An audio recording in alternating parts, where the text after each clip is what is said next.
Mein Name ist, wie gesagt, Gabriel Häsler und ich bin eigentlich ein Zürcher Unterländer. Weiß nicht, ob euch das bewusst ist. Also ich bin geboren in Dielsdorf und ich habe auch Familie in Dielsdorf. Meine Großmutter wohnt da, mein Großvater ist mittlerweile schon verstorben. Auch meine Tante wohnt da, mein Onkel und Cousinen und Cousins habe ich da. Also ich habe irgendwie immer einen Bezug zum Zürcher Unterland. Und heute Morgen habe ich meiner Frau gesagt, sie hat mich hierher gefahren und ging dann noch in die Hasli-Chile, um zu predigen. Und ich habe ihr dann gesagt, diese Strecke, die wir gefahren sind, die kenne ich aus meiner Kindheit, weil immer, wenn wir zu den Großeltern gefahren sind, sind wir diese Strecke hier durch Embrach oder an Embroch vorbei gefahren. Und von daher, ja, habe ich da echt Heimatgefühle. Und ich freue mich, hier zu sein. Ich freue mich auch, dass wir Live on Stage wieder durchführen dürfen in diesem Jahr. Vielleicht kannst du mal die erste Folie reinhauen. Sehr gut. Ich habe mir sagen lassen heute Morgen, ihr seid, was Live on Stage anbelangt, alle voll auf dem Laufenden. Ihr betet für eure Freunde und ihr seid bereit dafür. Ich möchte trotzdem am Anfang, bevor ich mit der Predigt starte, einfach noch 2, 3 Dinge über Live on Stage sagen.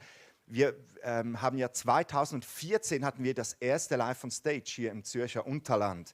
Wer war damals dabei, 2014? Oh, doch schon mega viele. Und Murti, genau, Kebab, der beste Kebab der Schweiz, kennen wir alle, ne? Ist die Frage, was hat den Murti bekannt gemacht? War es Live on Stage oder hat der Murti Live on Stage bekannt gemacht? Naja, wie auch immer, ich kann mich noch sehr gut erinnern, das war unsere allererste Live on Stage Kampagne. Das allererste Live on Stage in der Stadthalle Bülach war im Zürcher Unterland und damals haben wir auch noch vieles falsch gemacht. Viele haben uns da oder insbesondere auch mich kritisiert, kann ich mich erinnern. Hat mich fast zum Aufgeben gebracht, dieses erste Kampagnenjahr, wo sich all diese E-Mails über mich ergossen haben, dass ich doch besser einfach die Musical-Darsteller auf die Bühne lassen soll und selbst mich ein bisschen zurückhalten soll. Aber wir haben als Team immer gewusst, das ist richtig, Gott möchte, dass wir das so machen. Das ist das Werkzeug, wie er es uns in die Hand gegeben hat, dieses Musical und Message. Und haben aber dann das auch noch ein bisschen verfeinert, haben es irgendwie hingekriegt im Laufe der Jahre, dass das wirklich so ein Guss wurde auf der Bühne, wo nicht irgendwie so, wo man dachte irgendwie, ja, was kommt jetzt noch eine Predigt? Und dann haben wir 2017 ja Live on Stage erneut durchgeführt, hier in der Stadthalle Bülach, kann ich mich auch sehr gut daran erinnern. Und jetzt, 5 Jahre später, sogar 6 Jahre später knapp, sind wir wieder hier. Ich freue mich sehr darauf. Wir haben Musical und Message. Es sind nicht 6 Veranstaltungsabende, es sind 3 Veranstaltungsabende. Es kommt immer zuerst ein 60-minütiges Musical und dann gibt es eine Botschaft, wo das Evangelium erklärt wird. Und am Schluss gibt es die Möglichkeit darauf zu reagieren, ja oder nein zu sagen zu diesem Jesus, nach vorne zu kommen, Jesus in sein Leben einzuladen. Und wir haben 3 Musicals im Moment in unserem Programm. Und eins davon, das kennt ihr aus dem Jahr 2017, das ist die Claudia. Das ist diese Frau, die ein unheilbar krankes Kind hat und die einfach sagt, ich kann das nicht akzeptieren, dass mein Kind unheilbar krank ist. Und die anfängt überall nach Lösungen zu suchen. Und dann schlussendlich dadurch sehr stark auch in die Esoterik abrutscht und aber auf dieser Suche nach Gott eine wunderbare Entdeckung macht. Und dann die zweite Geschichte, der Thomas, die ist neu. Das ist so eine richtige Männergeschichte. Also ich finde, es spricht auch die Frauen an natürlich. Also auch Frauen kommt großzügig. Ist übrigens sowieso so bei all diesen Musicals, bei jeder Geschichte, die Menschen, die finden ja diese Geschichte nicht toll oder können sich mit dieser Geschichte nicht identifizieren, weil sie genau dieselbe Geschichte haben, sondern die sehen in dieser Geschichte einen bestimmten Aspekt, da entdecken sie sich selbst wieder, in einem bestimmten Aspekt, wie zum Beispiel dieser Sehnsucht, geliebt zu werden, die der Thomas so stark hatte, dieser Junge, der in einer herausfordernden Familie aufgewachsen ist, keine Liebe erfahren hat als Kind und dann, als er erwachsen wurde oder Jugendlicher wurde, in das Rockermilieu reinkam, bis zum Chef einer Motorradgang aufstieg und auch dort dann schlussendlich, ich sage jetzt nicht wo, aber Jesus gefunden hat und diese Geschichte lohnt sich echt. Dann auch die Melanie, finde ich auch sehr eine berührende Geschichte, das ist unsere neueste Produktion. Eine Frau, die, als sie ein Kind war, alleine mit ihrer Mutter aufwuchs. Also die Mutter war alleinerziehend und sie war ein Einzelkind und dadurch hatte sie eine sehr starke Bindung zu ihrer Mutter. eine sehr starke Liebe und die waren einfach miteinander, sind die durch dick und dünn gegangen, durch diese herausfordernden Zeiten. Und als sie 14 Jahre alt war, da hat ihre Mutter eine Diagnose gekriegt, dass sie einen Gehirntumor hat, später dann noch Lungenkrebs. Und die Melanie, die musste erleben, wie diese Mutter, die ihre Konstante war in ihrem Leben, weggestorben ist und ihr weggenommen wurde. Und wie sie plötzlich alleine war in dieser dunklen und kalten Welt. Und was faszinierend ist bei dieser Geschichte von Melanie ist, häufig, wenn uns Menschen so etwas passiert, dann fangen wir an, diese Warum-Fragen zu stellen. Gott, warum? Wo bist du denn jetzt? Und Melanie hat diese Fragen auch gestellt, aber diese Fragen, die haben sie nicht von Gott weggezogen, sondern zu Gott hingezogen. Das ist faszinierend in dieser Geschichte. Und so hat sie dann schlussendlich in Gott, in Jesus, einen Retter gefunden, der sie durch diese dunklen Täler hindurch begleitet hat. Und ich möchte euch echt ermutigen, dass ihr an diese Veranstaltung kommt. Wie gesagt, es gibt immer noch eine Predigt am Schluss und einen Aufruf. Und wir werden 3 Tage in der Stadthalle in Bülach sein. Jedes Musical, jede Geschichte werden wir einmal aufführen. Und ich freue mich echt darauf. Ich glaube, es wird Großes passieren. Viele Menschen werden kommen und auch viele Menschen werden Jesus begegnen an diesen Veranstaltungen, werden eine persönliche Entscheidung auch für Jesus treffen, werden ihr Herz für Jesus öffnen, werden einen Schritt näher zu Jesus hinkommen. Genau. Ja, jetzt möchte ich euch heute Morgen von einer Geschichte erzählen in der Bibel, von einer Evangelisation, die sich vor 2000 Jahren ereignet hat. Wir Schweizer, wir haben ja vieles erfunden. Ne? Also wir sind Erfinder von was allem? Ricola, Alphorn, Sackmasse, Schokolade, weiß ich auch nicht, ob die in der Schweiz erfunden wurde, aber wir Schweizer haben vieles erfunden, aber Großevangelisation haben wir nicht erfunden oder evangelistische Veranstaltungen, die gibt es schon seit 2000 Jahren. Und heute Morgen möchte ich mit euch eine solche Evangelisation anschauen, die sich vor 2000 Jahren zugetragen hat in Kapernaum. Ein Live on Stage in Kapernaum. Das ist eine Geschichte, in dieser Geschichte, da kommen verschiedene Protagonisten vor. Einerseits kommt da natürlich Jesus vor, er ist das Zentrum dieser Geschichte. Und dann kommen da aber auch ganz viele Menschen vor, die einfach zuschauen. Die sind irgendwie so ein bisschen am Rand und nehmen das wahr. Dann kommen aber auch 4 Freunde vor oder 4 Männer, 4 Jünger von Jesus, würde ich sagen. Und es kommt ein Mann vor, der ganz dringend Jesus braucht. Und es kommen aber auch Skeptiker vor, die so ein bisschen an der Seitenlinie stehen und sagen, geht das wirklich mit rechten Dingen zu? Und ich möchte dich ermutigen, dass du, während wir jetzt in diese Geschichte eintauchen, der Bibel, dass du dir wirklich überlegst, in welchem dieser Protagonisten sehe ich mich im Moment am ehesten? Wo stehe ich? Wer bin ich? Also ich habe ja auch wir haben 3 Kinder, gerade so im Teenageralter angelangt. Und mir fällt auf, wenn wir miteinander einen Film schauen, die identifizieren sich immer mit jemandem. Oder der kleinste Sohn identifiziert sich meistens mit dem Kind in der Geschichte, das vorkommt oder irgendwie so. Und ich möchte dich ermutigen, dass du dir überlegst, wer bin ich in dieser Geschichte? Und am Schluss glaube ich, ich glaube es nicht nur, sondern ich weiß, dass Jesus dir heute Morgen begegnen möchte, an dem Punkt, wo du stehst. Und am Schluss werden wir uns überlegen, was bedeutet das jetzt für dich? Wie kannst du hier einen Schritt näher zu Jesus kommen? Gut, lass uns da reinsteigen in diese Geschichte. Ich lese euch vor aus Markus 2, Vers 1 geht es gleich los. Diejenigen, die eine Bibel dabei haben, die können das aufschlagen und die anderen dürfen mir auch gerne zuhören. Da steht in Markus 2, Vers 1, nach einigen Tagen ging Jesus wieder nach Kapernaum hinein. Und es wurde bekannt, dass er im Haus war. Bald versammelten sich viele, sodass auch draußen vor der Türe kein Platz mehr war. Und er verkündete ihnen das Wort. Da kamen einige zu ihm, die brachten einen Gelähmten, den sie zu 4 trugen. Und weil sie ihn wegen der Menschenmenge nicht zu ihm bringen konnten, deckten sie das Dach auf, wo er war. Und nachdem sie es aufgebrochen hatten, ließen sie die Matte herunter, auf der der Gelähmte lag. Als Jesus ihren Glauben sah, sprach er zu dem Gelähmten, mein Sohn, deine Sünden sind dir vergeben. Es saßen aber dort auch einige Schriftgelehrten, die dachten in ihrem Herzen, wie redet der so? Er lästert Gott. Wer kann den Sünden vergeben, außer Gott? Und Jesus erkannte sofort in seinem Geist, dass sie so bei sich selbst dachten. Und er sprach zu ihnen: Was denkt ihr so in eurem Herzen? Was ist leichter, zu dem Gelähmten zu sagen: Dir sind deine Sünden vergeben? Oder zu sagen: Steh auf, nimm deine Matte und geh umher?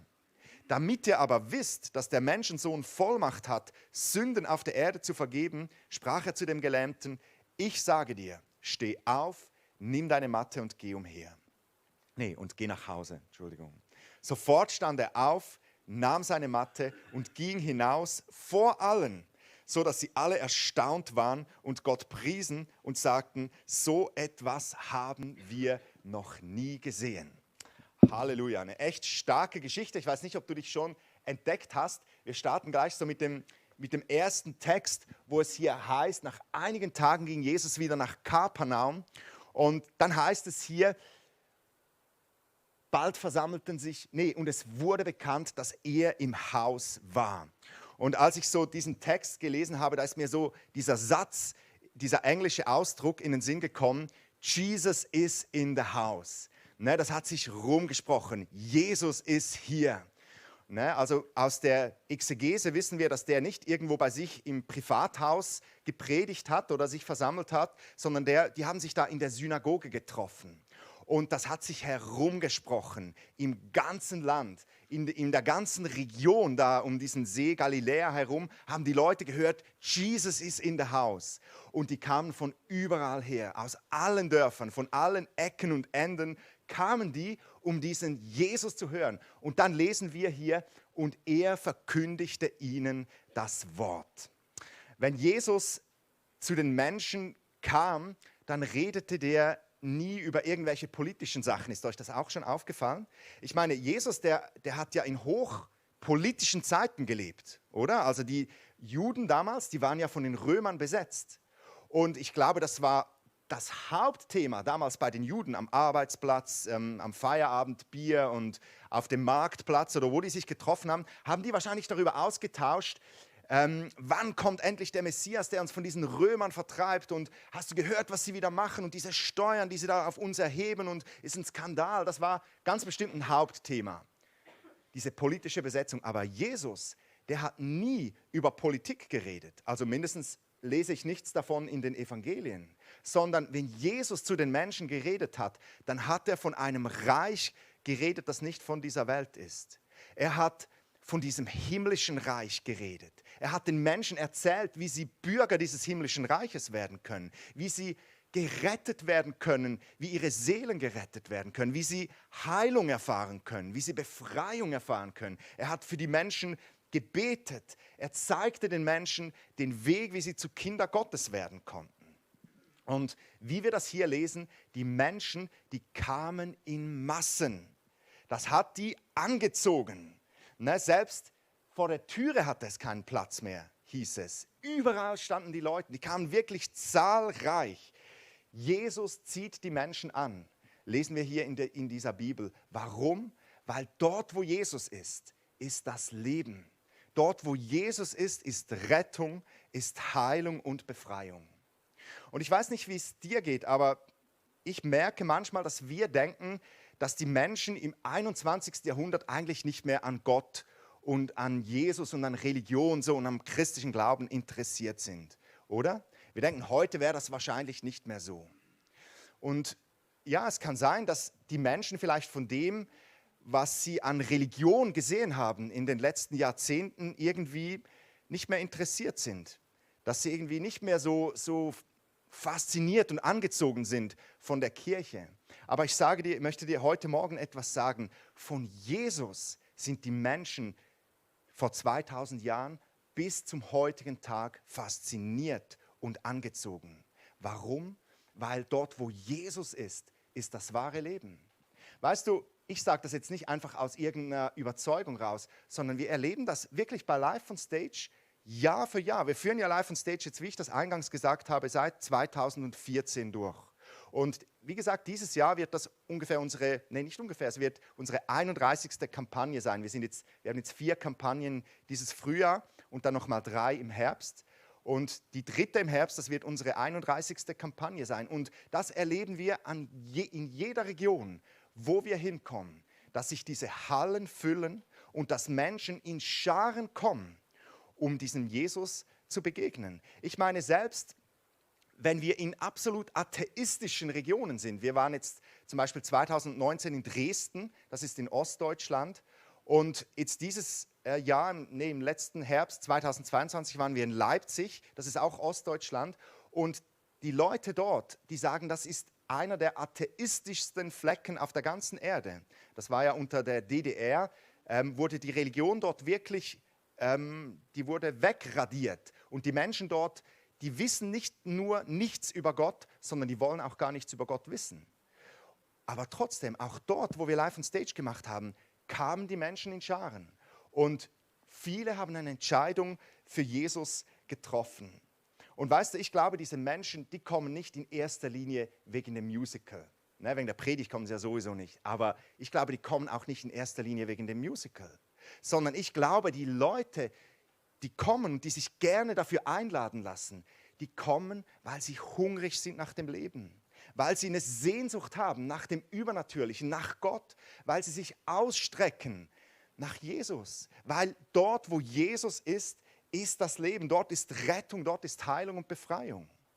Weißt du, wir Menschen denken manchmal, ich habe das gestern an der Safe-Konferenz gesagt, wir denken manchmal, dass die Menschen im 21. Jahrhundert keinen Gott mehr brauchen. Ne, vor 100 Jahren haben die Wissenschaftler gesagt, in 100 Jahren wird die Religion weg sein. Die wird es nicht mehr brauchen, weil die Aufklärung und die Wissenschaft wird alle Antworten geliefert haben, die die Religion bisher gegeben hat. Und in 100 Jahren wird es keine Religion mehr geben. Schau, wo wir heute stehen. Die Religionen auf der ganzen Welt, nicht nur das Christentum, die boomen. Die erleben einen Aufwind. Und okay, vielleicht jetzt nicht gerade hier in Zürcher Unterland oder in der Schweiz oder vielleicht auch nicht in Europa, aber da muss man sagen, Europa ist eine säkulare Insel auf der ganzen Welt. Wenn man das Christentum weltweit anschaut, ist überall Aufbruch und Aufwind zu beobachten. Erweckungen geschehen um uns herum. Aber auch hier in Europa glaube ich, es stimmt nicht, dass die Menschen Gott nicht mehr brauchen.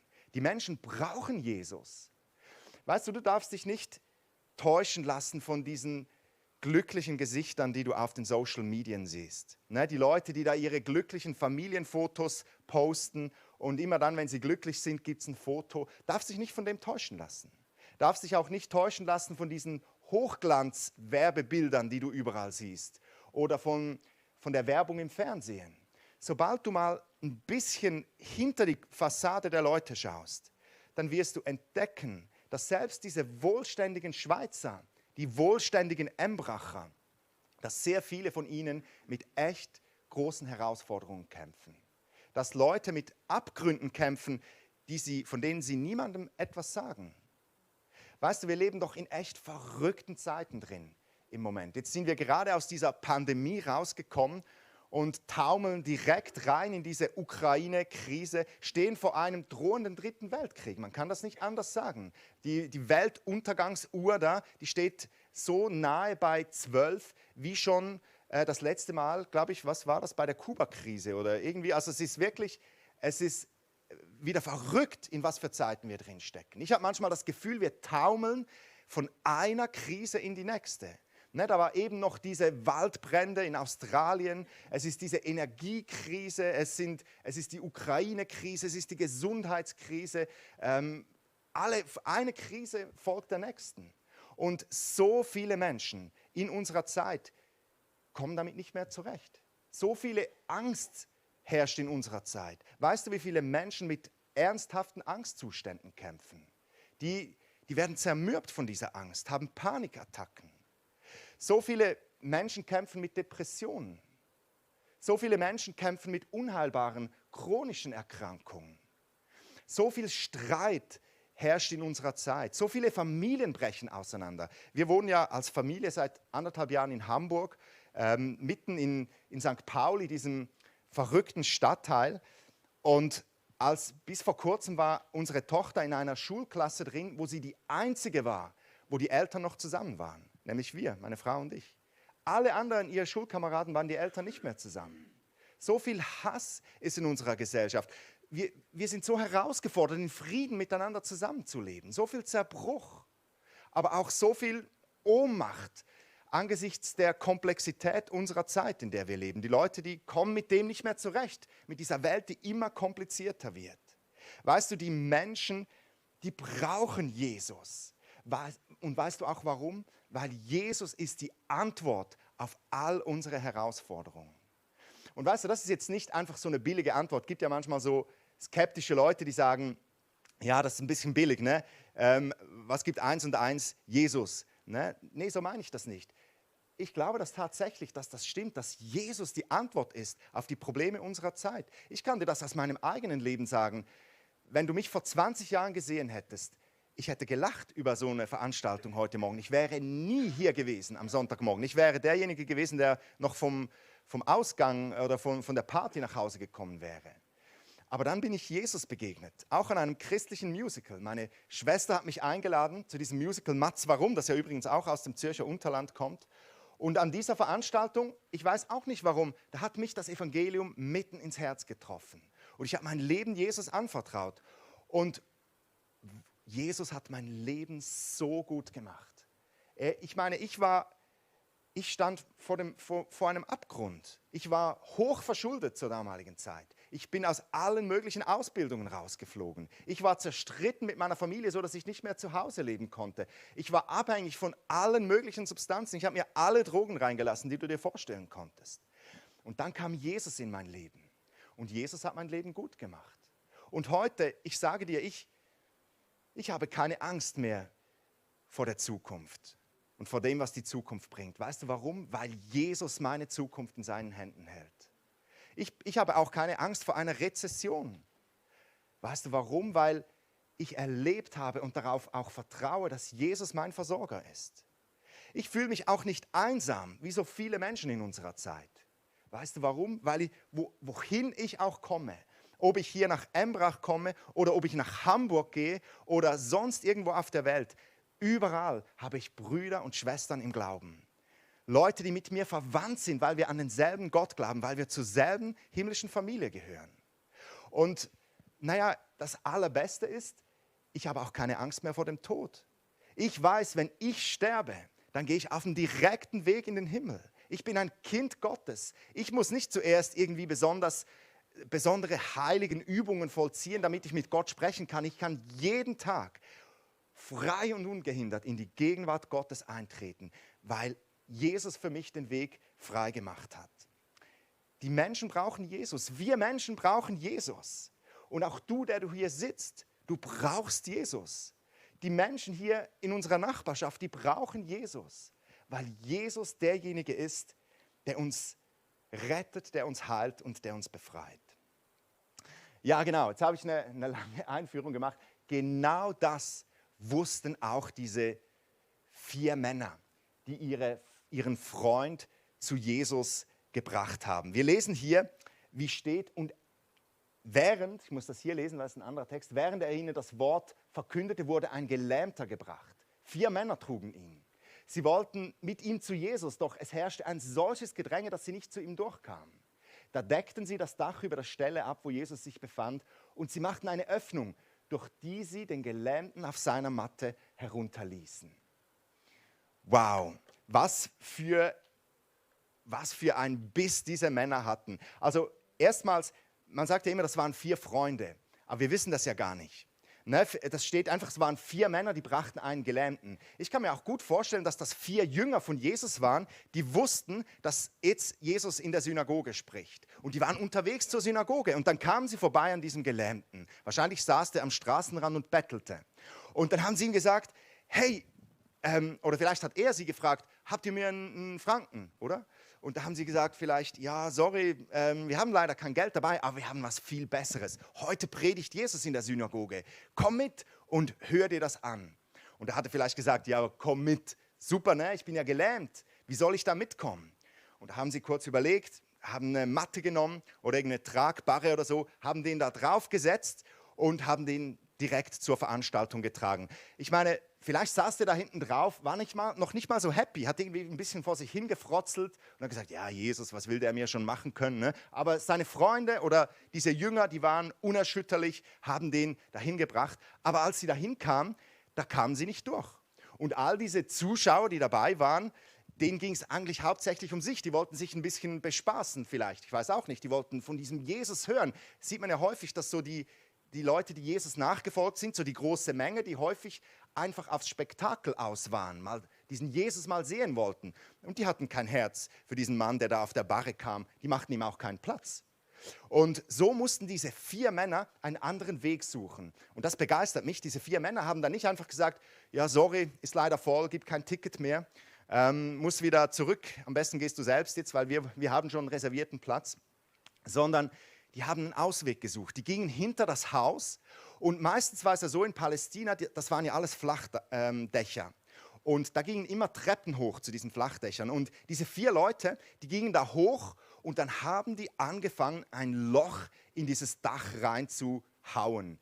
Und man muss sich das vielleicht mal ganz plastisch vorstellen. Damals ein Dach in Palästina, das war nicht einfach irgendwie so ein bisschen, ich weiß auch nicht, Palmblätter, die man da zur Seite schieben konnte, sondern ein Dach in Palästina, das vielleicht ähnlich vergleichbar mit diesem Dach hier, das waren zuerst große Holzbalken. Und dann kam da eine große Schicht Isolation, das waren Disteln und Gestrüpp und alles Mögliche.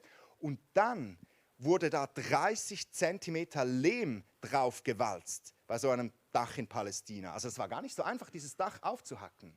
Und man muss sich das mal vorstellen, diese Männer, die haben dann angefangen, dieses Dach, ich weiß auch nicht, mit dem Pickel oder irgendwie so wegzuhacken. Und wahrscheinlich war Jesus gerade so am Predigen, als es schon anfing, so runter zu rieseln, oder? Kann ich mir gut vorstellen. Und der Phil wahrscheinlich rannte raus und hat gesagt, spinnt ihr eigentlich dieses Dach? Wir haben eben erst neu das da draufgewalzt, also hört sofort auf, oder? Und ich denke, spätestens an diesem Punkt, jeder von uns hätte aufgehört, oder? Also wir hätten wahrscheinlich, wir Schweizer sowieso, wir hätten gedacht, ja, also gut, jetzt haben wir vieles probiert, die Türe scheint nicht offen zu sein, ist nicht der Tag, ist nicht dran im Moment und wir wären wieder gegangen. Aber diese 4 Männer nicht. Das gefällt mir, die hatten Chutzpe, die hatten Biss und die haben sich nicht abhalten lassen vom Phil und haben weiter gehämmert, bis dieses Dach offen war. Und ich möchte dich heute Morgen fragen, wenn du so jemand bist, der Jesus in deinem Herzen hat und du liebst Jesus, kannst auch du so ein Dachabdecker für deine Freunde sein? Kannst du so jemand sein, der deine Freunde auf diese Barre raufpackt und zu Jesus bringt und sich nicht vom ersten Hindernis abhalten lässt, sondern alles dran setzt, dass dein Freund zu diesem Jesus kommen kann, weil du weißt, dein Freund braucht Jesus oder deine Freundin?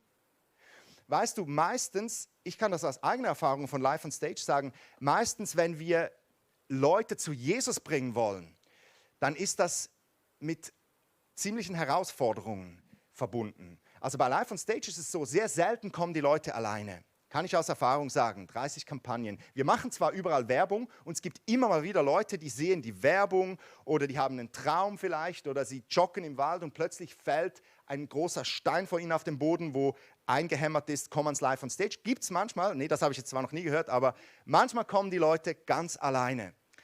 Aber in den allermeisten Fällen werden die Leute mitgebracht ans Live on Stage. In den allermeisten Fällen braucht es einen Christen, der seinen Freund zu Jesus bringt. Und in den allermeisten Fällen ist das sogar mit großen Herausforderungen verbunden. Nicht, weil die Leute irgendwie, meistens eigentlich nicht, weil sie gelähmt sind oder so, sondern in den allermeisten Fällen, weil sie vielleicht Vorurteile haben gegenüber Gott, weil ihnen ihre Vorurteile im Weg stehen oder weil sie irgendwie sagen, weil sie vielleicht auch abgelenkt werden. Sie denken vielleicht, sie würden gerne ans Live on Stage kommen, aber irgendwas kommt ihnen in den Weg. Sie haben plötzlich Kopfweh oder das Kind wird plötzlich krank oder das Auto springt nicht an. Alles Geschichten, die ich schon gehört habe. Und es ist so wichtig, dass wir solche Dachabdecker sind, die unsere Freunde an der Hand nehmen und zu Jesus begleiten. Und ich möchte dich fragen, kannst du so ein Dachabdecker sein, der deine Freunde zu Jesus bringt?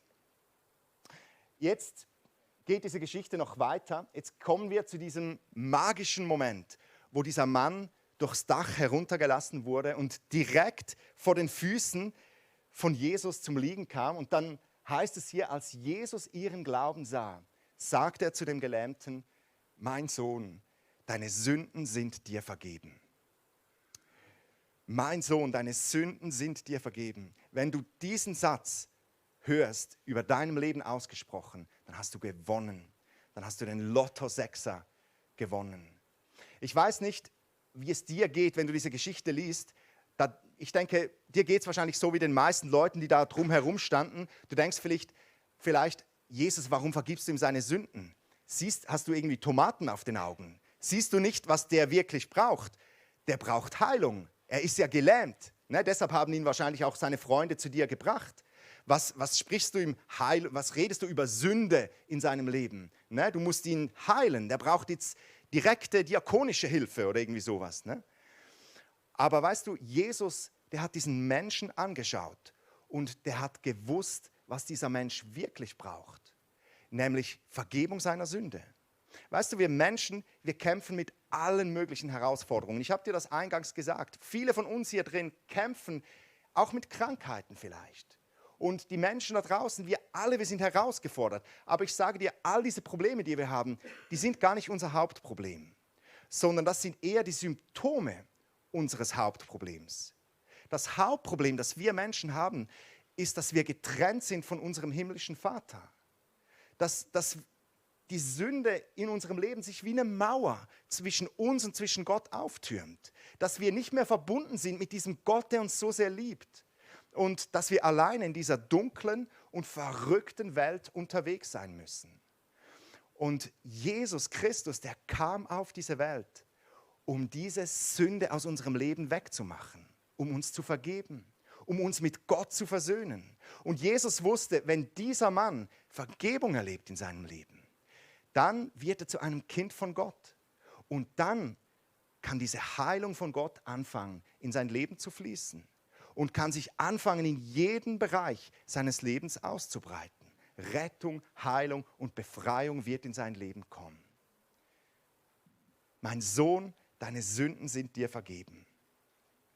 Ja, und wie das oft so ist, wenn solche Veranstaltungen stattfinden, wenn was passiert im Geist, irgendwie was bewegt wird, wenn was in Bewegung kommt, dann sind die Kritiker leider auch nicht weit. Lass uns da mal nochmals reinlesen. Hier steht, einige Schriftgelehrten, die dort saßen, lehnten sich innerlich dagegen auf. Wie kann dieser Mensch es wagen, so etwas zu sagen, dachten sie. Das ist ja Gotteslästerung. Niemand kann Sünden vergeben, außer Gott. Jesus hatte in seinem Geist sofort erkannt, was in ihnen vorging. Warum gebt ihr solchen Gedanken Raum in eurem Herzen? Was ist leichter, zu dem Gelähmten zu sagen, deine Sünden sind dir vergeben? Oder steh auf, nimm deine Matte und geh umher. Doch ihr sollt wissen, dass der Menschensohn Vollmacht hat, hier auf der Erde Sünden zu vergeben. Und er wandte sich zu dem Gelähmten und sagte zu ihm, ich befehle dir, steh auf, nimm deine Matte und geh nach Hause. Genau. Also diese Pharisäer damals, die Kritiker, das waren ja die Pharisäer. Ne? Und ich muss die mal ein bisschen in Schutz nehmen. Die kommen immer sehr schlecht weg in unserer Kirche, die Pharisäer. Aber damals, die hatten ja eigentlich recht. Die Pharisäer, ihre Aufgabe war es, sie waren die Hüter des Gesetzes. Sie mussten schauen, dass da niemand einen Mist erzählt. Und logisch hatten sie erkannt, Jesus sagt ihm, deine Sünden sind dir vergeben, das kann nur Gott. Das ist ihre Lehre. Was sie nicht wussten, ist, dass Jesus ja Gott ist. Dass er der Messias ist, der auf diese Welt gekommen ist, um die Sünde der Welt zu tragen. Dieses Lamm Gottes. Und so haben sie zu ihm gesagt, du bist ein Irrlehrer, was wagst du eigentlich? Und ganz ehrlich, ich glaube, wenn wir jetzt uns auf Live on Stage vorbereiten, und wahrscheinlich muss ich das im Zürcher Unterland noch ein bisschen dezidierter sagen, ich glaube auch heute Morgen hier drin gibt es wahrscheinlich einige Leute, die dieser Evangelisation, auf die wir uns jetzt vorbereiten, diesem Live on Stage, ein bisschen kritisch gegenüber eingestellt sind, oder? Die vielleicht sagst du, naja, warum müssen wir jetzt das schon das 3. Mal machen? Ne? Letztes Mal hat sich mein Freund geärgert, den ich mitgenommen habe. Das ist doch nicht mehr dran, heute so zu evangelisieren. Oder vielleicht sagst du, wow, habt ihr das Budget gesehen, was das wieder kostet, die Stadthalle zu mieten? Das Geld sollten wir besser den Armen geben. Oder irgendwie für anderes einsetzen, für diakonische Zwecke. Oder vielleicht sagst du, ach, all diese englischen Begriffe, Live on Stage, VIP Training, Safe Conference, sind wir hier eigentlich in England oder was? Wir sind doch hier in Embrach. hier redet man Deutsch. Naja, es gibt verschiedene Gründe, warum man dem gegenüber kritisch eingestellt sein kann. Und ich möchte da auch eine Lanze für dich brechen. Ich glaube, das ist auch dein völliges Recht, kritisch zu sein. Ich glaube, Jesus hat uns ja auch aufgefordert, oder die Bibel fordert uns auf, nicht einfach jeden Mist gut zu finden, der in der christlichen Szene passiert. Gerade in der heutigen Zeit kommen da Strömungen in die evangelikale Szene rein, wo sich dir die Zehennägel urrüllet. Ich weiß jetzt nicht, was man auf Hochdeutsch sagen, wie man das auf Hochdeutsch sagen könnte. Und das ist wichtig, dass wir da gut schauen, was finden wir gut, was ist nicht biblisch und so, ne? Dass wir kritisch sind, ist ein völliges Recht. Was ich faszinierend finde bei dieser Geschichte ist, dass Jesus diese Kritiker, die Pharisäer, nicht einfach weggeputzt hat, sondern dass er voll auf die eingegangen ist. Wir lesen das hier in der Geschichte. Jesus, der wollte diesen Pharisäern helfen, damit sie erkennen können, dass er der Messias ist. Und so hat er zu diesem Mann, zu ihnen gesagt, okay, damit ihr erkennt, dass ich derjenige bin, der Sünden vergeben kann, heile ich diesen Mann. Und das ist eigentlich fast ein bisschen das Skandalöse an dieser Geschichte, dass Jesus den Mann ja eigentlich gar nicht heilen wollte. Der wollte ihm seine Sünden vergeben. Und dann hat er ihn aber doch noch geheilt. Warum? Um den Pharisäern zu helfen, zu sehen, zu erkennen, dass er der Messias ist. Und dann lesen wir etwas Faszinierendes. Die Pharisäer, die ließen sich überzeugen. Wir lesen hier nämlich weiter, da stand der Mann auf, nahm seine Matte, ging vor den Augen der ganzen Menge hinaus und dann heißt es hier, alle waren außer sich vor Staunen und sie priesen Gott und sagten, so etwas haben wir noch nie gesehen. Und ich glaube, dass dass jedes Wort in dieser Bibel drin von Gott inspiriert ist und dass diese Bibel auch wahr ist. Und wenn hier in meiner Bibel drin steht, alle haben Gott gepriesen, dann bedeutet doch, dass auch die Pharisäer haben Gott gepriesen. Mindestens die Pharisäer, die damals dabei waren, die haben gesagt, wow, krass, was Gott tun kann. Und ganz ehrlich, bei Live on Stage erleben wir Ähnliches. Häufig nach der Veranstaltung kommen Menschen zu mir und die sagen dann so zu mir, hey Gabriel, ich muss wirklich sagen, Chapeau irgendwie, oder? Das war echt stark. Ich muss zugeben, ich war kritisch. Aber echt krass, wie Gott gewirkt hat in diesen Tagen. Wie die Menschen Gott begegnet sind und wie viele nach vorne gekommen sind. Und ich freue mich dann immer, weil ich denke, wow, mega cool. Gottes Wirken hat dich, du hast es erkannt, oder? Es hat an deinem Herzen gearbeitet. Und du hast erlebt, wie Gott wirkt. Dass er heute noch Menschen zu sich ruft. Aber gleichzeitig denke ich dann auch immer, hey, mega schade, dass du kritisch unterwegs gewesen bist. Weil stell dir vor, du wärst nicht kritisch gewesen. Dann wärst du nämlich jetzt nicht alleine an dieser Veranstaltung in der hintersten Reihe mit verschränkten Armen gesessen und hättest dir das mal angeguckt, sondern du wärst mit all deinen Freunden ans Live on Stage gekommen. Ja. Und jetzt möchte ich dich zum Ende dieser Predigt fragen, wie ich dich das schon eingangs gefragt habe, in wem von diesen Menschen findest du dich wieder? Weißt du, ich glaube, wie ich das hier gesagt habe, ich glaube, Jesus möchte dir begegnen. Dort, wo du stehst. Wir stehen an einem anderen Ort. Und Jesus möchte dir begegnen. Und er möchte dich an der Hand nehmen und einen Schritt weiterführen. Vielleicht siehst du dich am ehesten in diesen 4 Menschen, die ihren Freund zu Jesus bringen. Gestern hatten wir die Safe-Konferenz und wenn du nicht dabei gewesen bist, du hast was verpasst. Es war so stark. Und ich würde sagen, dort waren sehr viele solcher Leute. Leute, die mit den Füßen gescharrt haben und gesagt haben, wann geht's endlich los? Wann können wir unsere Freunde einladen? Diejenigen, die begeistert waren, viele von denen waren da. Und wenn du zu diesen Leuten gehörst, wenn du sagst, hey, ich freue mich mega, dass das kommt, ich habe auch schon diverse Leute, die ich mir vorstellen könnte, dann möchte ich dich einfach ermutigen, geh all in. Sei mutig wie diese Dachabdecker. Lass dich nicht abhalten von den ersten Hindernissen, die sich in den Weg stehen. Wenn sich deine Freunde nicht einladen lassen, dann lade andere Freunde ein. Oder frag nochmals, geh nach Hause zu denen, bring sie mit, nimm sie an der Hand, bring sie zu Live on Stage. Und engagiere dich, arbeite mit, ganz praktisch. Überleg dir auch, was du finanziell dazu beitragen kannst. Bete für deine Freunde, bete für die Veranstaltung. Sei einfach voll dabei, sei solch ein motivierter Dachabdecker. Vielleicht sagst du jetzt aber auch, nee, ganz ehrlich, ich sehe mich eher so in diesen Pharisäern. ne, eben nicht, ich meine jetzt nicht das böse Wort Pharisäern, sondern eher vielleicht so in diesen Skeptikern. Wenn ich ganz ehrlich bin, doch, ich muss schon sagen, ich stehe dieser Geschichte eher ein bisschen skeptisch gegenüber. Und ich beobachte Folgendes bei uns Menschen, wahrscheinlich nicht nur eine christliche Krankheit, auch bei uns Menschen. Häufig, wenn was Neues kommt, dann geben wir dieser Sache ja meistens mal 20% unserer Gunst, oder? Nicht 100%, sondern wir schauen mal. Ne? Aber hast du schon mal Kinder beobachtet, wenn es um solche Sachen geht? Die geben dieser Sache immer 100%.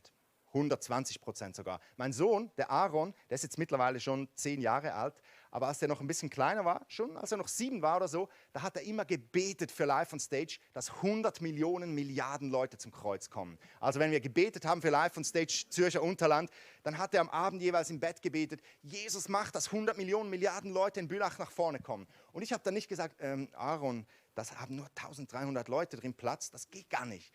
Sondern ich habe gesagt, Amen, Amen. Herr, lass 100 Millionen Milliarden Leute zum Glauben kommen. Und ich möchte dich ermutigen, wenn du vielleicht merkst, dass du eher so ein bisschen distanziert und kritisch bist, dreh das Ganze doch einfach mal um. Gib der Sache einfach mal 100%. Du hast nichts zu verlieren.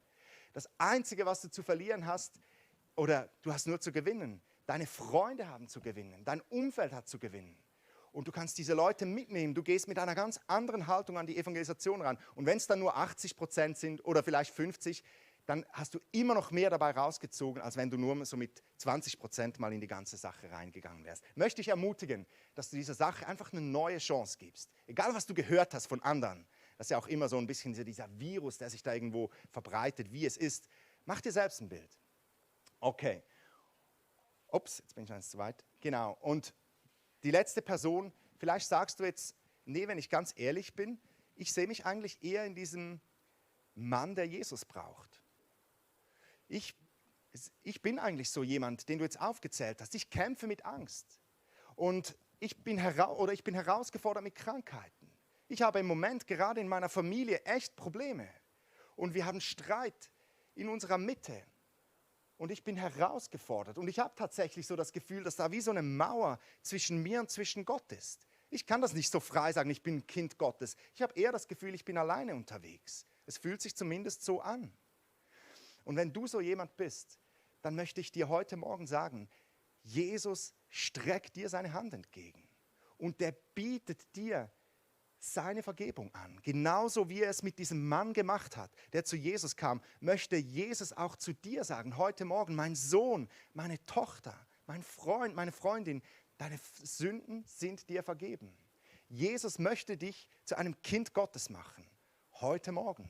Es gibt keinen Grund für dich, alleine auf dieser Welt unterwegs zu sein. Der Weg in den Himmel ist frei. Jesus hat bezahlt für uns. Und wenn du das bist, ich möchte dich einfach ermutigen, dass du heute Morgen reagierst auf das und dass du einschlägst bei Jesus und ihn bittest in dein Herz.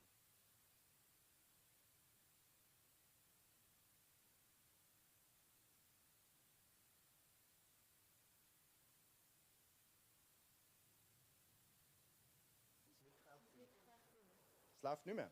Okay. Schon lang? Okay. Wo muss ich nochmal einsetzen? Genau. Wir werden jetzt einen instrumentalen Teil hören und danach nochmals in eine Lobpreiszeit reingehen. Und ich möchte dich bitten, dass du während diesem instrumentalen Teil dir nochmals überlegst, wo stehe ich, und dass du dann Jesus eine Antwort gibst und ganz konkret reagierst. Und wenn du dieser Mann bist, von dem ich gesagt habe, der Jesus braucht, oder diese Frau, dann kannst du während dieser instrumentalen Zeit, aber auch während der Lobpreiszeit im Anschluss, kannst du nach hinten kommen. Da sind 2 Leute von uns, die gerne mit dir sprechen und auch gerne mit dir beten und die dir gerne auch helfen, diesen Jesus in dein Herz einzuladen. Ich möchte dich ermutigen, dass du aufstehst, nach hinten gehst und das Gespräch mit uns suchst. Ansonsten kannst du auch nach dem Gottesdienst noch auf uns zukommen. Und lass uns jetzt mal so eine instrumentale Zeit machen und ich werde dann nochmals beten.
Ja, Jesus, ich danke dir von ganzem Herzen, dass du auf diese Erde gekommen bist, um uns zu retten, um uns zu heilen und um uns zu befreien. Und ich danke dir dafür, dass du uns kennst, jeden einzelnen von uns.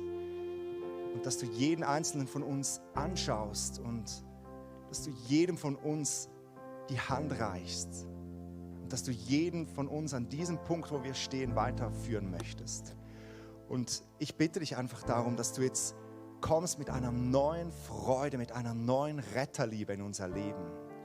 Ich bitte dich, dass wir das neu erkennen dürfen, was für ein Privileg es ist, Menschen zu dir zu führen. Dass diese Türe offen steht, dass wir in der Zeit der Gnade leben, wo Menschen dich noch erkennen dürfen, wo Menschen zu dir finden dürfen. Und ich bitte dich, dass du uns da neu inspirierst, jetzt gerade auch auf diese Aktion, die jetzt da vor uns steht mit Live on Stage, aber auch sonst in unserem Leben und in unserer Gemeinde. Ich bitte dich, dass du mit einer neuen Retterliebe, mit einem neuen Feuer, mit einer neuen Liebe auch für die Menschen in unser Herz hineinkommst. Und ich bitte dich auch dort, wo wir irgendwie uns mit unserer eigenen Skepsis im Weg stehen, in jedem Bereich unseres Lebens, ich bitte dich, dass du uns hilfst, mehr wie die Kinder zu werden. Du hast ja selbst gesagt, wir sollen wie die Kinder sein. Ich bitte dich, dass du uns da ein weiches Herz schenkst, wenn es um dein Reich geht, und dass du uns großen Glauben schenkst. Und ich bitte dich auch dort, wo Menschen jetzt heute Morgen hier sind, die spüren, dass sie dich so dringend brauchen, dass sie getrennt sind von dir, Menschen, die dich vielleicht noch nie in ihr Leben eingeladen haben. Ich bitte dich, dass du diesen Menschen jetzt wirklich Mut schenkst, heute ihr Herz für dich zu öffnen. Dass du zu ihnen redest, gerade jetzt in diesem Moment, und ihnen einfach das zeigst, dass sie dich brauchen und dass du ihnen den Mut gibst, ihr Herz für dich zu öffnen.